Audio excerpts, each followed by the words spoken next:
there, it's Michelle Caruana from Play Cafe Academy and Profitable Play.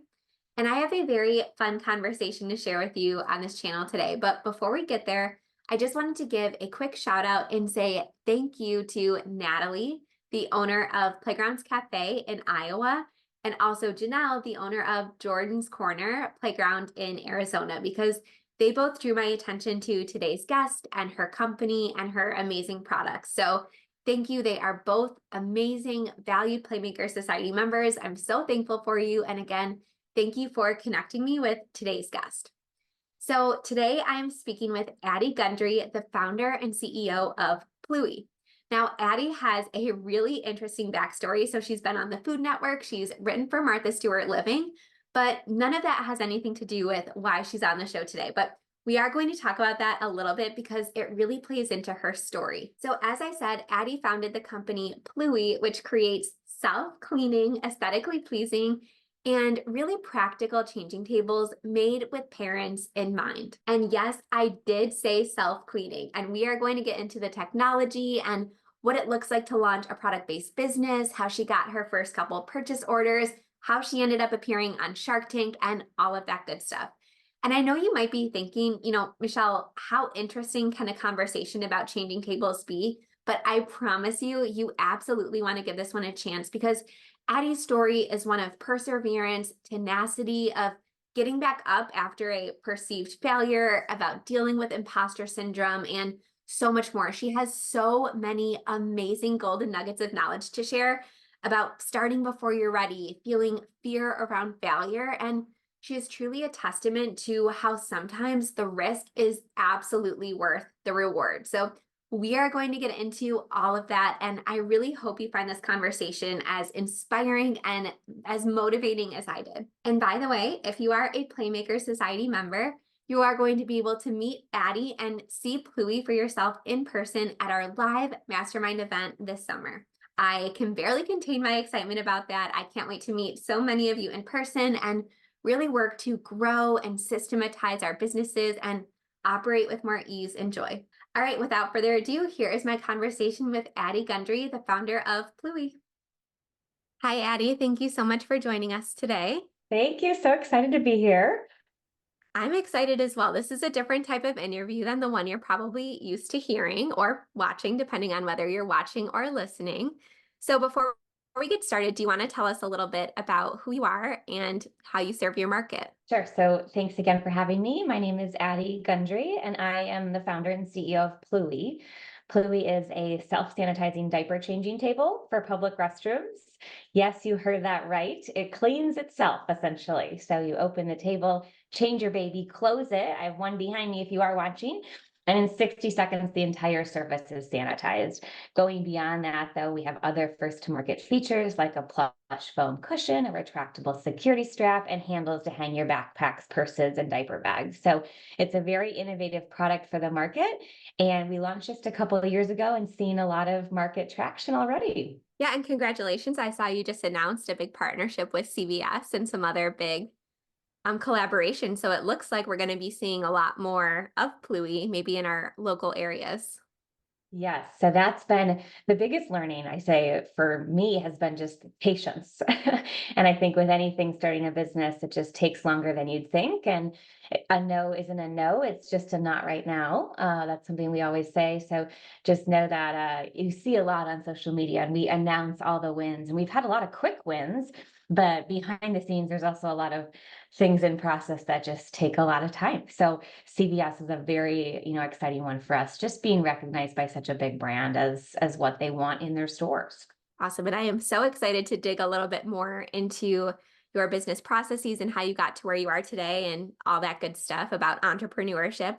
But before we get there, can you tell us a little bit about how Pluie works? Because I know when I first heard about it, I just couldn't quite wrap my mind around it and the technology behind it. So before we get into your journey and entrepreneurship, do you want to tell us a little bit about your technology and what makes Pluie different from other products on the market? Yes. So I had the idea for Pluie in 2018. So pre-pandemic, a lot of people think something like this might have come out of this heightened sensitivity to health and safety, but really it's a decades old problem. The diaper changing table has not really changed at all. And so we did a lot of research and found that parents often leave a restaurant or leave a store to go change their baby in the car. So it's really a need that's been around for a while. But when I had the idea in 2018, I was cooking professionally. So I had no experience with this, which I know a lot of people listening who want to open or have play spaces might come from a very different background. And I believe there's power in learning how to do something new. And so I was out to lunch with my husband and my almost 1 year old, and it was really one of the first times I used a diaper changing table in public. And right away, I was like, "This is really uncomfortable, and it's inconvenient, and my purse is on the ground, and the strap is broken." And he's like eating the strap. It's like, why is this so difficult? And of course, it really just feels dirty. And whether it is dirty or not, that's one thing we've learned is that parents just feel like they are, right? You're putting this precious little child's naked skin like on a piece of plastic that's probably covered in germs.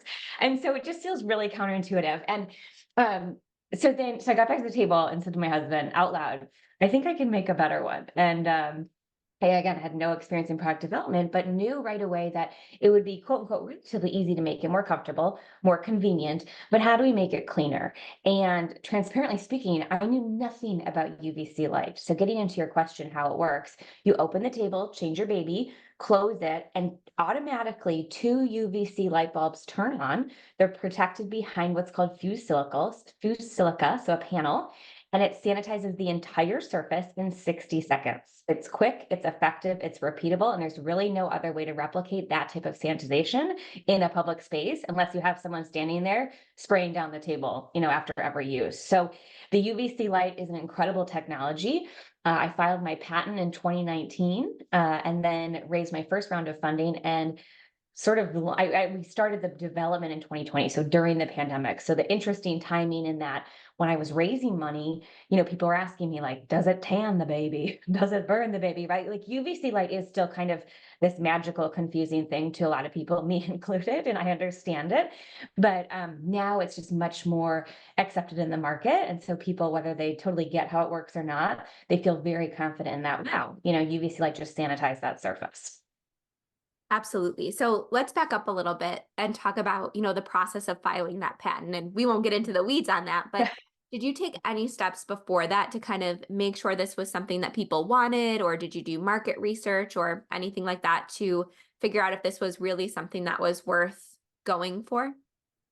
No, which is bad advice. But I have to tell you, I always say I was lucky. I was really naive and optimistic because I was like, anything we'll make a better table, right? Why not? I didn't even really understand the implications of ADA, ASTM, FCC, all of these compliances that we would have to fit within. And so what I did in 2018 was I had the idea.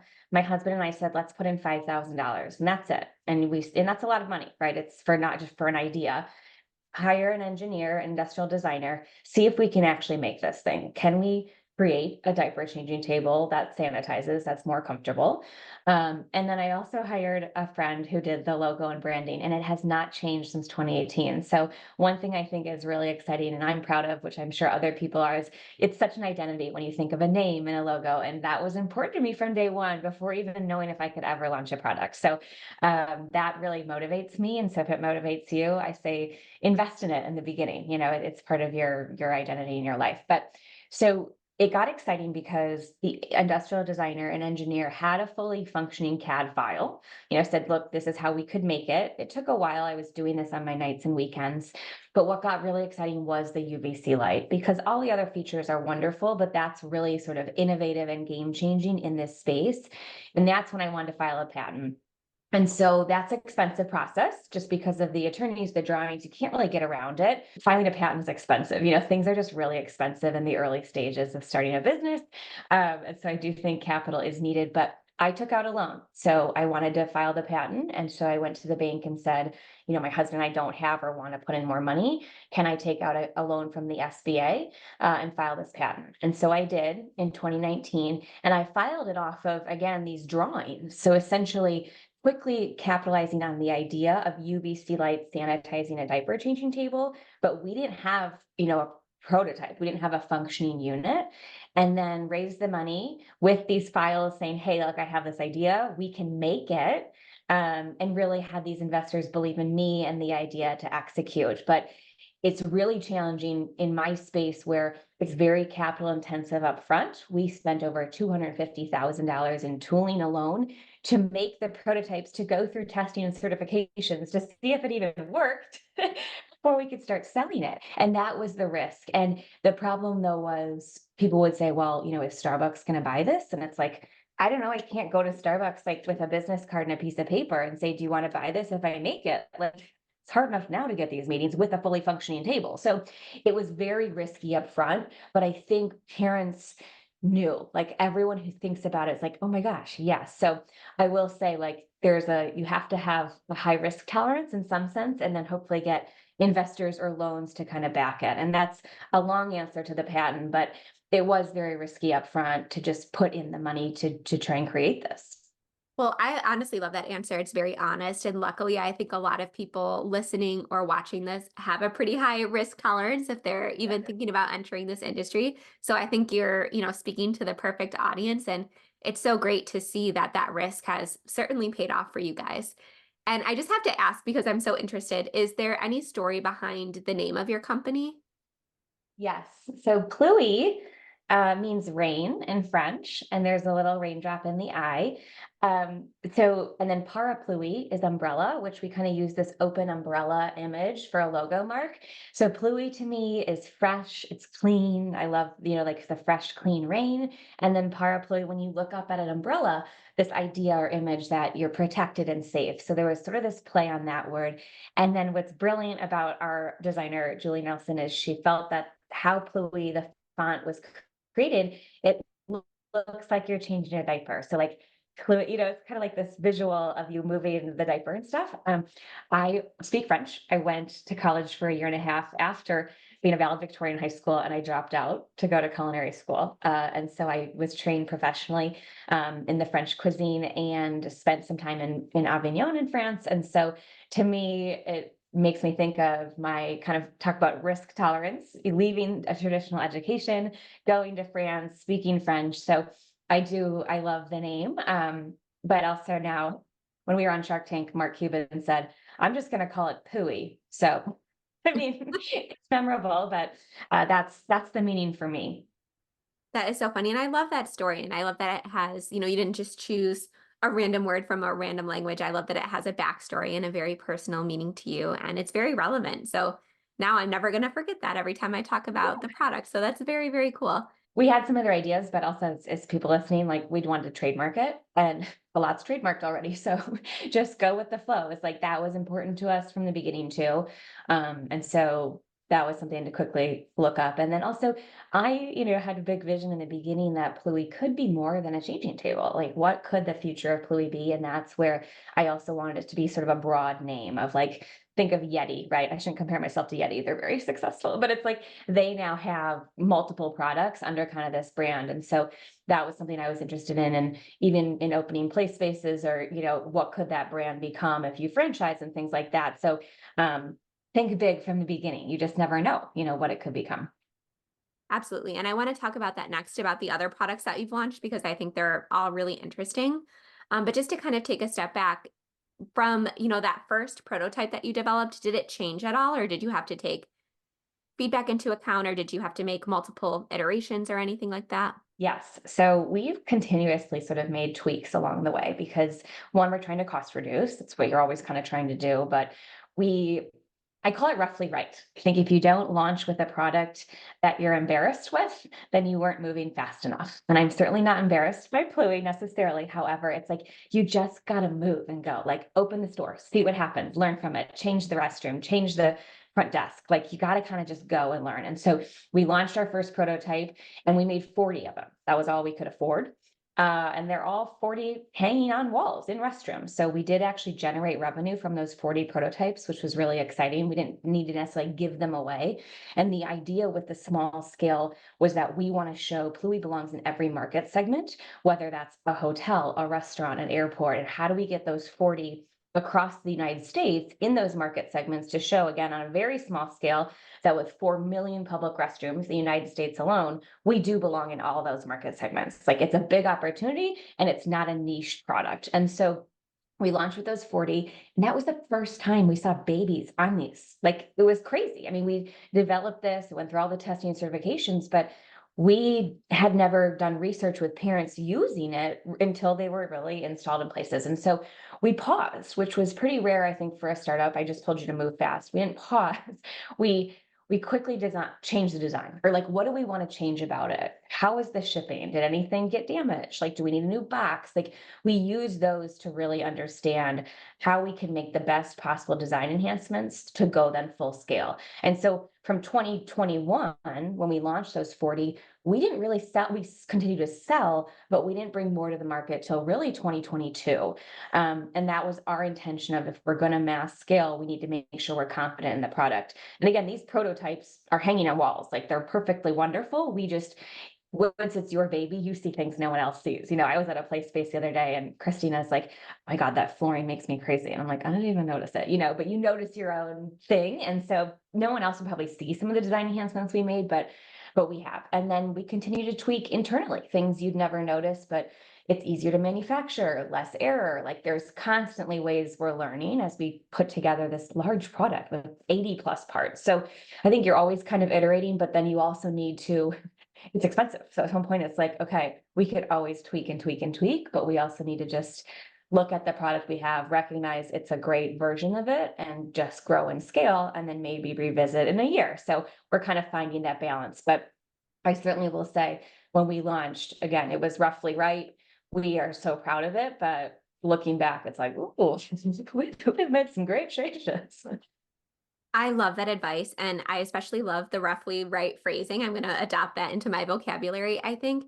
But I love that you continue to make improvements, because I, for one, I deal with a lot of people selling me stuff all the time, and I can tell when somebody is 100% confident in their product, even if they're talking about something that I might not have noticed.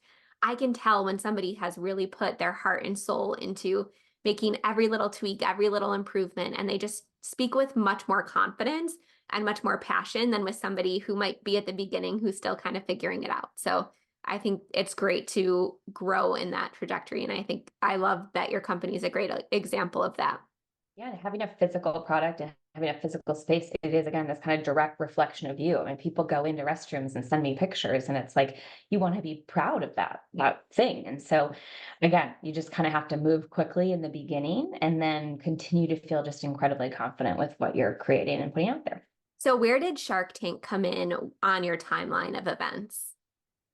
Yes. So, like I said, we had the 40 in 2021, and then we started to really sell full scale in 2022 in kind of February, March. And that's when we started the Shark Tank conversation. So we were still really kind of young in terms of our growth and sales. I met with the executive producer, January or February of 2022.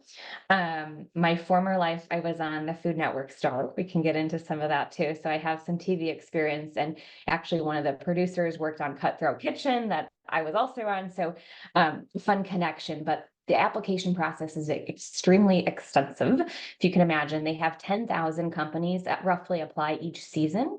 And those are like viable candidates. Like, there's others that probably apply that they just kind of quickly recognize won't be a good fit, but 10,000 are pretty legit.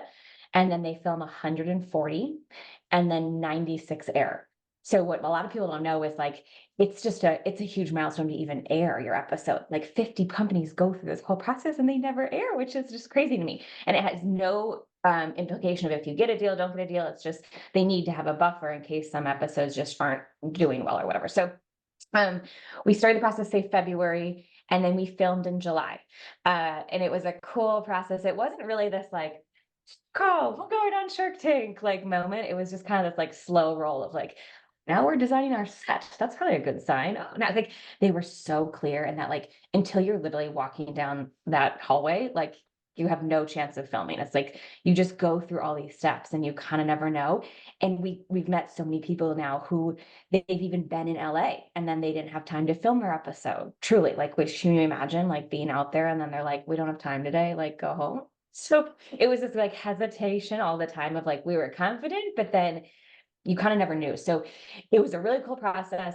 The only thing that's like scripted is that first, whatever, 90-second spiel. Like that's all that we know, that we memorize. Trust me, you need to really memorize it because you walk in there and it's very intimidating. And the sharks only know your name and how to pronounce it and how to pronounce your company's name. And that's it. And I truly believe that is true. It's a genuine conversation in there. We were in there for an hour and 7 minutes, which is crazy.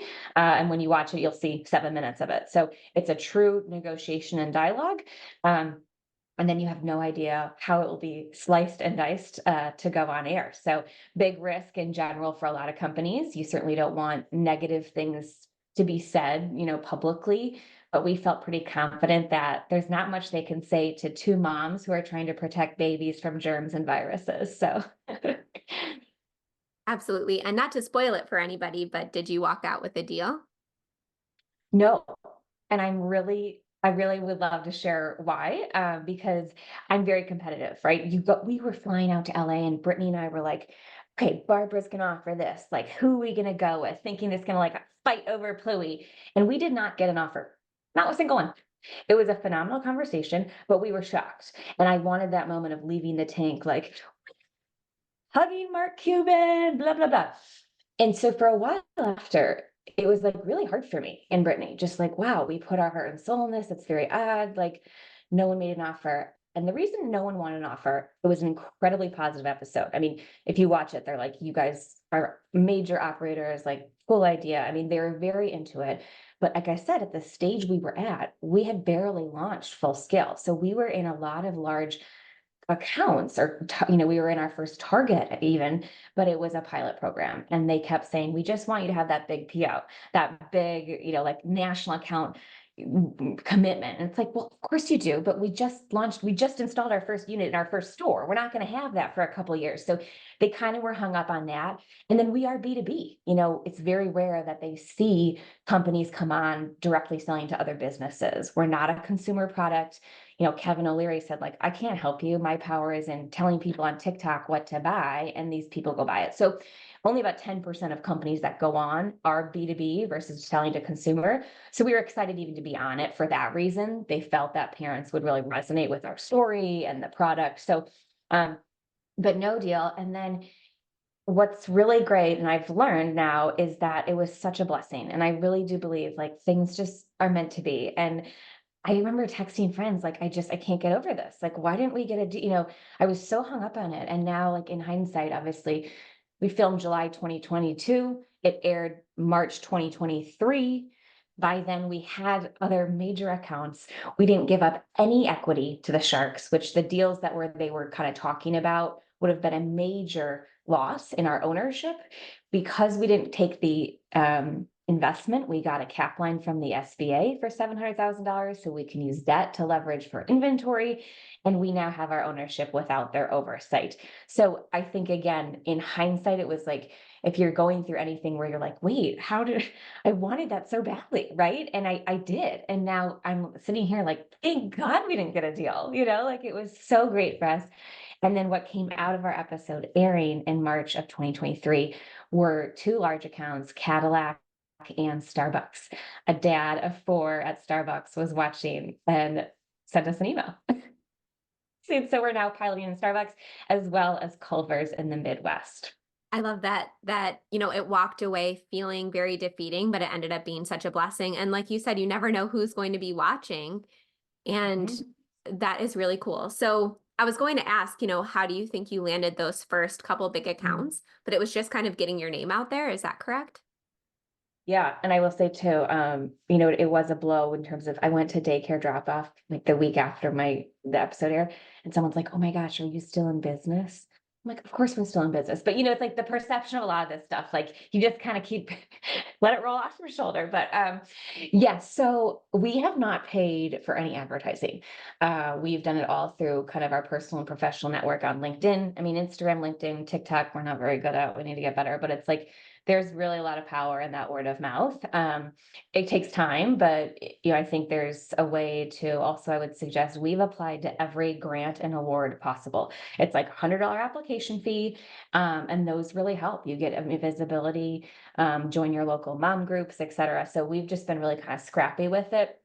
And then there is people will reply to LinkedIn. It's surprising, but like the only tool we've purchased is Zoom Info, which we were able to then pull email lists. And so that's been helpful where we can cold outreach to people at Starbucks, et cetera. But as you guys know, it's, cold outreach is challenging. So I think where we're at now, it's taken a year or two, but we're seeing the momentum of repeat customers, which is great. We're seeing the momentum of my contact at Legoland now is at Tampa Bay Rays, and now he wants to bring the product there. So it's like kind of that time and relationship building, but it's, it is tricky because we just haven't spent the money on any sort of other promotion or advertising or PR, but have been using kind of the earned media to help drive it. Absolutely. And just a little quick funny side note that I can't help but put in. I completely understand about, the perception and filming things. My entire wedding was filmed by TLC for Say Yes to the Dress, and they never ended up airing it. But of course, everybody in my life knew about it. Everybody was there. They had an entire TV crew. And literally, I got married 10 years ago. People still ask me about it all the time, and it never ended up airing. So it's so funny. So I completely understand that, a lot of people just don't understand the inner workings behind it. And something I think that's so cool that came out of your Shark Tank experience is even though you didn't get a deal, now you can use that on everything. That was one of the, first things that somebody said about your business when they came to me. They said, you have to check out this really cool changing table. It was somebody in Playmaker Society. She said, I just hired them to install a unit in my play space. They were featured on Shark Tank. And as you said, because it is so competitive just to get on the show and just to get in Yes. that room, it's a huge badge of honor. You want as many of those validation points as possible. So it's just a great point of trust that you can have It immediately really is. with brands, even if you It didn't get really is. the outcome that you initially wanted. And at this point too, like in the beginning, people, whenever we'd say, "Oh, we were on Shark Tank," and we get memes, they're like, "Did you make a deal?" And we're like, "No," but a little like we were trying to like defend it quickly, and it's like, "No, we didn't. Nope, all good." Like we were on it. The due diligence they do up front is insane. I mean, they assigned a patent attorney to us. They go through our financial model. I mean, they need to really make sure your business is legitimate because it's their reputation too. They don't want companies coming on that will then fail either. Like they do really want to bet on companies that will succeed. So I think it is really kind of a badge of honor. And we use it, everywhere and anywhere because people love, hearing about this story. So, but that's crazy about TLC. And I have crazy stories about Food Network too. So we'll have to offline talk about television Yes. experience. Yes. Yes. It's just like a sore spot in my life because people still ask about it, but it's so Yeah. funny. And it's something that I can finally laugh at now. But it was tough in the beginning, especially because all of my wedding pictures have an entire TV crew in them. So they were, very, intrusive in the entire process. So not to have anything, at the end, again, I can totally relate to people who go through the entire Shark Tank Yeah. process and then don't end up getting their episode aired. Although they can probably still, say that they were on. No, they Yeah. can't. And I've had two friends, one who got a deal on Shark Tank in his episode in air. Another friend, two co-founders, like their set was so insane, like the work that went into it. And like, it is shocking sometimes too, of like, well, it has nothing to do with them, or the product. It's just like bad luck almost. I don't know. It's odd. Like I was shocked to hear that this company wasn't airing and how we found out. So this is how everyone finds out. You only get notified 3 weeks before your episode airs. The season is from September to May. It's a very long time.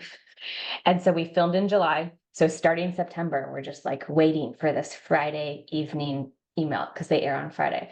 September passes, October, November, December, January. We're like, oh my God, air. And then in February, end of February at 5 o'clock or so on a Friday, we get the email, you're airing in 3 weeks. And we were just like, oh my gosh. And in true mom fashion. So I'm on the phone with Brittany, who's our co-founder and COO. I've mentioned her a few times, but business partner of mine. So it's the two of us. And I'm picking up my kids a little early from daycare because we're going out to celebrate my birthday. And we're like such homebodies and busy. So it's kind of a big deal that we're like taking a night out from the kids and stuff. So I pick up the kids. I'm literally in car line, and Brittany and I are on the phone talking about something else. And she screams and she's like, oh my God, we just got the email. We're going to Shark Tank. And I was like, what? Like in daycare, whatever, pickup. I run in, I see like the daycare director. She's the first person. I'm like, we're gonna be on Shark Tank. First person I see, get my kids, get them home. We get home, and Cooper, my 6.5-year-old, sees that there's a car outside of our house as a babysitter and just like freaks out because he's at the like stripes or whatever. You're going out. Like he climbs the back of our car, refuses to get out. I'm like I have a picture, a selfie of me and him like crying in the back of the car. I'm like, I just found out we're going on Shark Tank, and here I am, just like true mom form, like the kids melting down. I like walk in, see my husband, like, by the way, like meltdown central, we're going on Shark Tank. So again, just the behind the scenes. You see all the fun, exciting stuff on Instagram, but it's a lot going on back here. That's amazing though, and I love the story. So when it actually aired, did you have like a watch party? Did you immediately run with it? How did that go? Yeah, so we were a little nervous because we didn't get a deal, so we were like, it's not this like, yay, yay, happy ending, in general. So we didn't know how it was going to be cut. And you could announce you're going on a week before. So they tell you 3 weeks in advance, but they want you to wait till just that week because they're trying to just promote weekly the brands, which makes sense. So with those like 3 weeks, we had to quickly act. Like, what do we want our website to look like? What do we want, like, how do we quickly get this together? And then we had a little mini watch party, actually, just Brittany and I and 2 colleagues at the time in Chicago in a hotel room. It was like more of a operating center. We all had our computers. We wanted to watch the heat map, who's watching, do people have questions? Are we getting orders? Like, although it's fun, it's also like it's the heaviest traffic to your website. You could get phone calls. Like it was sort of a more business for us than like let's all party. Because you really did need to have this kind of like action call center. And it was important for us to watch together. I would have loved to be with like my kids and my husband, but again, it was much more like, let's like be locked into executing anything that's needed. But it was a surreal moment. And I mean, I was really pretty teary the whole time because it was just amazing to see. We were so proud of how we presented ourselves. We were very professional in in the episode. It was very much about the business. Some people get into their personal stuff. We just were very about like, we are 2 moms on this mission, and they edited it in like the most amazing way that looked like, again, we were just starting out with something new, but exciting. And it was super positive. So kind of a watch party, kind of more like we were really nervous and wanted to be on our computers party. And it's crazy. I didn't even realize how long you're actually in the room with the sharks and only a couple minutes get aired. So did anything not air, like any little details not get aired that you wish got aired? Yeah, so they do cut it, and I'm being respectful to ABC here, but it's like we were watching it, and like I said something, and then they show like Lori say something, and we were kind of like, was that what she said that? Like, was it a different, they can cut things where they want it. So it's like how they put it together. They need to trim out a lot of that fat that like isn't helpful and like make it more exciting. But also, like when you're in there, you kind of like black out. You're just like having this crazy conversation. There's 5 of them. They're all interrupting. Mark's like, let her finish her sentence. Robert's like, how many, like they're trying to confuse you. They're also just like 5 really big personalities in a room. So the whole conversation's a little like truly like chaotic and Shark Tank-esque. But how they slice and dice it looked like so calm and just us talking to them. And I'm like, oh my God, it was insane in there. So yeah, I think there were parts where like, did she really say that? And you guys, I will tell you this. So at the end, it was like we were done with the conversation and we're kind of just standing there and they're like, Kevin's like, you can go now. And we just kind of like sadly walked out. And how it was just like really awkward and sad. And how they presented it was like, and they did say this, like this happened, it filmed, but how it showed on TV is like we powerfully walked out and they're like, we are cheering for you, amazing, we're rooting for you. And it was a really positive ending. But like our experience in July in that tank was like, you can leave now. So again, it was really positive, but yeah, I don't think we had a lot of, I say, coulda, woulda, shoulda. It's like, God, I should have said that or that. It's just in the grand scheme of things, it didn't matter. It is what it is. But I can laugh about it finally now. So Well, now that if you you and I have, talked a year ago, I wouldn't be laughing. yeah, well, it's great because it sounds like, they had some, I don't want to say points of criticism, but they had some milestones that they were hoping you hit. And it sounds like you've hit those now. So I'm sure if you were to go back now, not that you would want to give up any equity now, but you would be able to give a completely different story. And I Yes. think their reaction would be much different. So it's very cool that you are able to, hear their feedback. And it sounds like you've even exceeded what they wanted from you initially. Yeah, and I So, think, in like a startup or any business you're starting, it's like a year is like dog years, it's like, my gosh, we filmed in July of 2022. That's almost 2 years ago. I feel like our company's aged 10 years. It's just it's so things change so quickly. So no, I definitely fun fact, you can approach the sharks outside of the tank. So there is an opportunity if we ever wanted to be like, hey, Mark Cuban, look at us now. Do you want to invest? So it's kind of a funny idea in some sense. yeah, very cool. You kind of have those relationships in your back pocket if you ever feel, that the timing is right. So that is very cool. So we talked about, your marketing strategies. We talked about some really cool milestones that you've hit along the way. We've talked about some of your favorite lessons, like the roughly right, which again, I'm going to be adopting into my vocabulary. But for anybody that is, just getting started, so maybe they have an idea for a business or for a product, do you have any advice to give to them? Yeah, so I will say in the beginning, I really didn't share with anyone what I was doing because of a lot of reasons that I think now I've learned from. One, it was like someone's going to steal my idea, right? Like, what if you have this brilliant idea for a new space in like town square, but don't tell your friends or anyone because what if someone does it first? And I get that fear. And then also, I do think a lot of people, there was part of me, I'm a very confident person, but there was part of me that like, I didn't want people's feedback of like, really? You're gonna make a diaper sheet table? Like how? It was like I just wanted to kind of like be quietly doing it on my own and see if I could do it before I then like shared with the world and my community. And it worked out okay. But I will say when we did like launch a press release in 2021, in 2020, I forget 2021, 2020, and like put it on our LinkedIn and our social media and told our friends, like I was so overwhelmed by the amount of support. Not only like my cousin works for Walmart, like let me make an introduction, or do you need help with this? Or like, it was just amazing. And I think it really helped move our business. And so if you do, my kind of regret was like, share with your community as soon as you feel more comfortable. Like I waited, I think way too long and then we just had so much support. So that's some advice I'd give is, once you have an idea, yes, like be smart about protecting it in some sense, but having an idea is very different from executing. So I think this idea of like someone's going to copy me or someone's going to beat me to opening this store in South Lake Town Square. It's like, no, they're probably not because it's hard to do. Like you need the capital, you need the commitment, the passion. So yeah, my advice is like share with as many people as you can because you never know who knows who, etc. Absolutely. And I think something that's really unique to our industry as indoor playground owners is we hear all the time, oh, I've had that idea before, or oh, I was going to do this. But you're completely right. The percentage of people who have the idea and compared to the percentage who actually takes steps to Yeah. execute that plan and put it in motion, there's a huge, huge, vast difference in that. So everyone's Yeah. going to say they had the idea, but again, a lot of times people are just looking for an excuse not to do something.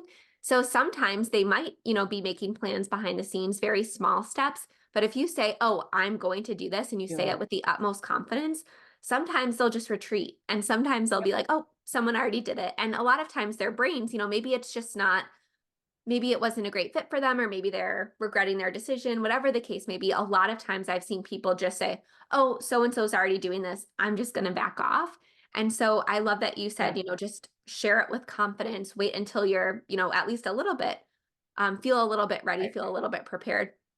Because in my experience, it's exactly the same as yours. It almost acts as a deterrent, for those It people does. who maybe only had one foot in and were just looking for Yes. an excuse to, pull it back out. Also just having that community right away is so helpful because your confidence matters. So one last question that I wanted to ask is, what are your future plans? I know you mentioned that you have other products to market. Do you want to talk a little bit about those and what your future plans are for Pluie? Yes. So talk about roughly right. So Pluie is a one SKU product. We do have a non-UV version, UV and non-UV. So we have two diaper changing tables, but we are hardware. We're selling a product to a business. There's no recurring revenue, no SaaS model. Like it's hardware's hard, right? It's a physical product we're selling. And so our opportunity to grow our value, our valuation, our brand and presence is to launch more products. But launching is capital intensive.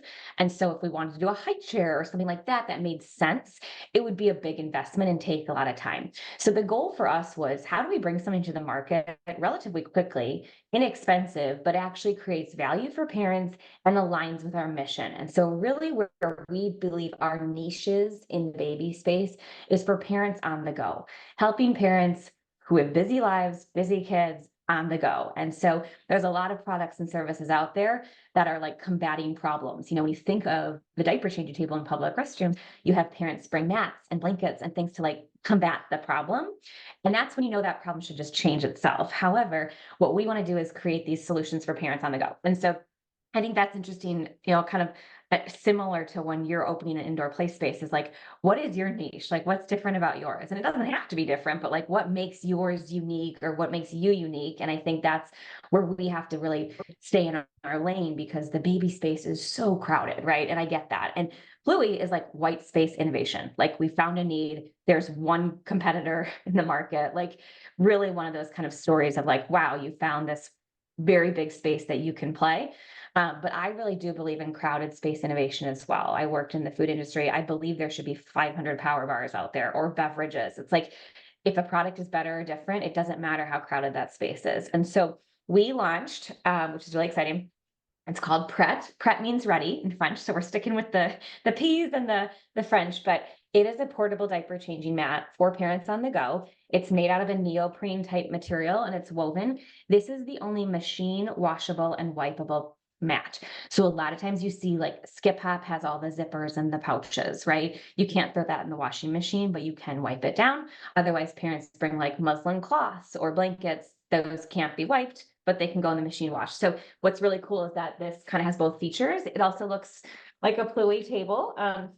But what people are loving is that you can put wipes, a diaper in here, close it, and it stays in there. And then you just stick this in your bag. And so another kind of pain point we found as parents is like, as a mom, I never had a diaper bag. I just like use my purse kind of. And so this is very sleek and chic. And we're also seeing a lot of grandmothers love it. So having a more chic kind of thing to bring in their bag, because they're not always with the kids. So we launched with 2 colors. This is a navy, kind of hard to tell, navy and a cream. And now we're looking at how this can help support the diaper changing table business. And I think what's interesting in thinking of what maybe this community is doing is like, how do you create like Play-Doh kits that are branded you can sell in your indoor play space to help then bring awareness to the space? So the idea with this is that parents are buying this and people are like, oh, what is that? Oh, it's Pluie. Have you seen the diaper changing table? So in our way, essentially, this is almost our investment in advertising. Yes, we've created a better product that we love and parents love, but for us, it's like, how do we generate revenue, but then have people thinking about Pluie all the time? And so I think that's a cool opportunity for play spaces thinking of too, like, how do you get people to have your brand outside of the space, right? Whether that's co-branding something like this, or making a fun snack pouch or whatever, because it's an inexpensive way to advertise and generate revenue. And when I worked in the culinary industry, I worked for Doritos and Starbucks as a consultant for beverage and food development. And I'll never forget, Doritos came and said, we have a chip that everyone loves, but we want everyone in the grocery store to go down every single aisle and see Doritos in every single aisle. Not to buy that new Doritos product, but to remind them to go buy the bag of chips. So our job was to create Doritos beef jerky, Doritos mayonnaise, like things that actually did come to market and people probably do buy. But their intention was like, we don't really care. And I do care about this. I want people to buy this, but it's like, how can you get your brand out there to then remind them to come into your play space, to remind them to talk about Pluie diaper changing tables? And that's where I think we're going to really expand. And I love kind of that strategy, because you can literally also generate revenue from you putting your brand out there. That was a very long answer, but I'm very passionate about it. No, I love that. And it just kind of checks another box that the sharks were looking for, right? It brings you into the consumer space. So now you're Yes. able to sell to businesses and consumers. And kind of like that email you got from Starbucks, all it takes is for one Pluie changing mat to land into the right hands or to be talked about in the right circle. And it could lead to another major account. So I think that's a really Yeah, cool. my dream is, you walk into Target and you see Pluie in the restroom, and then you see Pluie baby products in the aisle. It's a much broader business plan. It's interesting for us because all of our communication and images and website is very like sterile for like the facilities operations managers of these large companies. And now we're trying to kind of pivot. How do we bring in the more softer side, but also not lose the credibility? So we're kind of navigating that dual marketing approach with consumer and customer. And that's something we work on in general. Like, I would love to post on Instagram, like, all of our metal parts from India arrived at my old house in Illinois on their step instead of my new house because we messed up. But it's like, we don't want to show that because, yeah, the guy at Target doesn't want to know that.